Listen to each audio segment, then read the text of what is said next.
I love the way they moan when you talk to them to show you that they're listening really intently. 한국은 세계에서 가장 우울한 나라라며 쓴소리를 내뱉은 미국의 베스트셀러 작가 마크 앤슨이 한국에 왔습니다. 그는 신경 끄기의 기술과 같은 자기 개발서를 집필한 유명 작가로 구독자 150만 명을 보유한 유튜버이기도 한데요. 그런 그가 한국인들의 멘탈을 파헤쳐보겠다며 한국 탐험에 나섰습니다.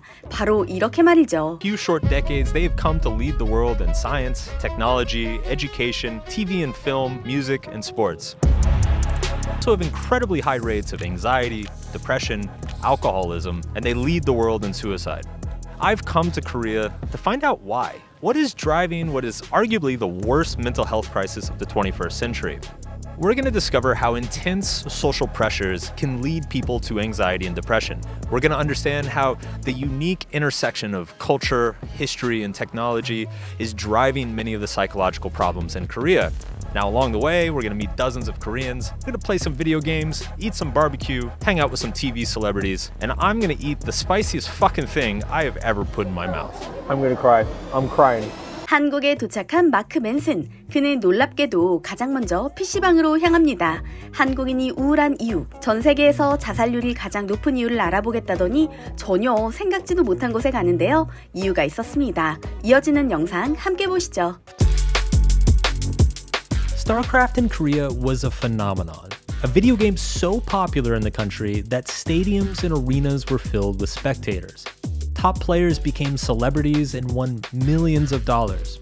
But this raises the question, why StarCraft?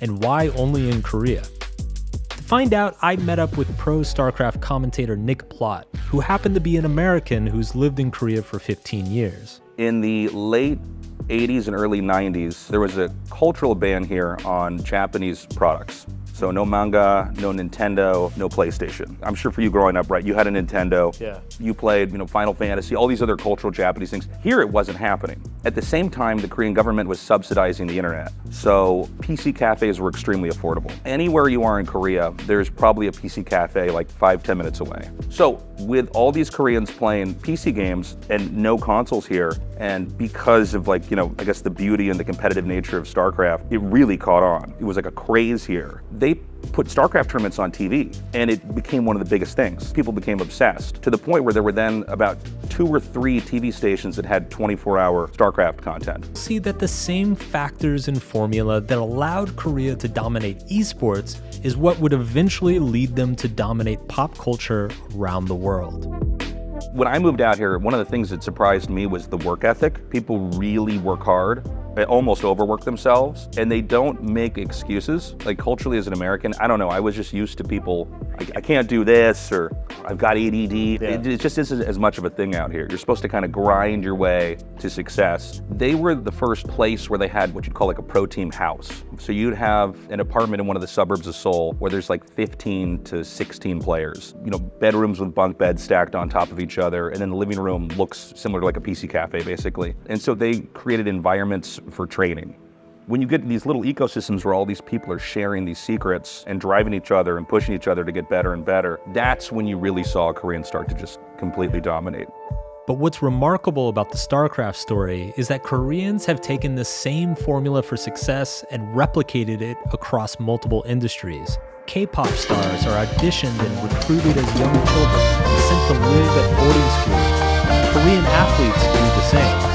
Even Samsung owns networks of dormitories, transportation systems, and hospitals so that employees quite literally never have to leave work. This formula of forcing people to go all in on what they're good at and then applying intense social pressure, competition, and scrutiny to squeeze as much excellence out of them as possible has proven effective. But at the same time, I couldn't help but think of the psychological fallout it was creating. 의외의 포인트에서 한국이 성공한 이유에 대해 짚어낸 마크 맨슨. 그는 한국의 심리학자와의 대화 후 중요한 역사적 사실에 주목합니다. 다른 나라와 달리 한국인들이 이처럼 필사적으로 노력할 수밖에 없었던 배경 말이죠. Miracle of South Korea in the 20th century, it wasn't a question of ambition or even choice. It was a question of survival. Korea spent most of the early 20th century under a brutal occupation by the Japanese Empire. Then, after being liberated in World War II, the peninsula became the first ideological flashpoint of the Cold War. Both countries had been decimated and impoverished, yet the threat of another invasion always loomed. South Korea had no choice but to develop as quickly as possible. To build the country economically, the government had to institute an absolutely brutal educational system. The result of this was just an insane amount of pressure and expectation put on young Koreans. Intense socioeconomic pressures placed on Koreans, but we haven't talked about another major influence of Korean culture, an influence that goes back over 2,000 years. If you want to understand the culture here, you have to look at Confucianism. This is the most Confucian society in the world.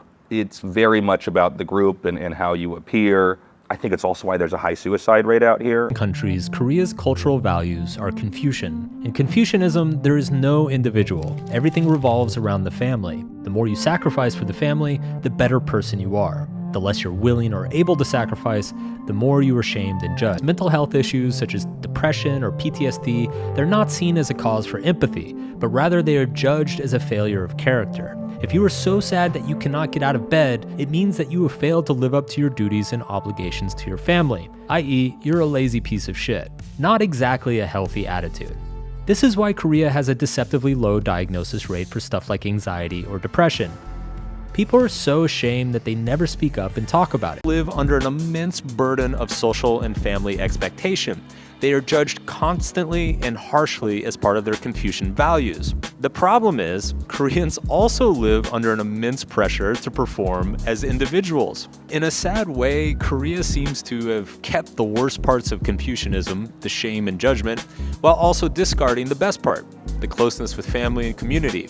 Meanwhile, they've adopted the worst aspects of capitalism, the glitzy materialism and striving for fuck you money, while ignoring the best parts of it, the capacity for self-expression and individualism. Now, the combination of these conflicting values, in my personal opinion, is probably what leads to so much stress and despair.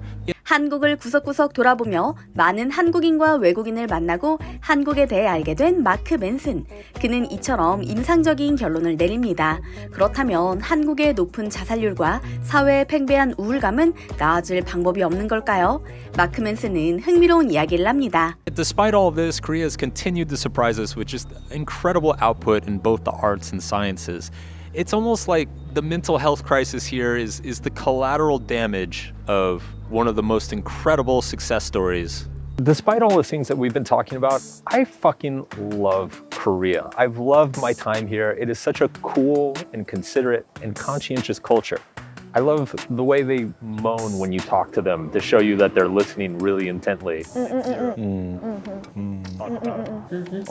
love the foam that they put on the car doors to make sure that they don't dent the cars next to them. I love all the crazy herbal drinks and coffees with English words that make absolutely no sense. Premium CEO. I love how they hand money back to you like you just won the keys to the city. Oh, that is weird. Tastes like raisins and like basil. You feel like a CEO? Get to work. I love the food, even though I don't know what half of it is. And to be honest, between the PC bangs, the fried chicken, and the nightlife, I think if I came here in my 20s, I never would have left. I couldn't help but find myself constantly having fun in Korea. I held a reader meetup where we ate fried chicken and 마크 맨슨의 심도 깊은 분석은 물론이고 한국을 즐기는 모습 역시 뜻깊게 와닿습니다. 오늘 영상도 흥미로우셨다면 구독과 좋아요 부탁드리겠습니다. 변함없이 항상 함께해 주시는 구독자 시청자 여러분께 진심으로 감사드립니다. 다음 영상으로 만나요.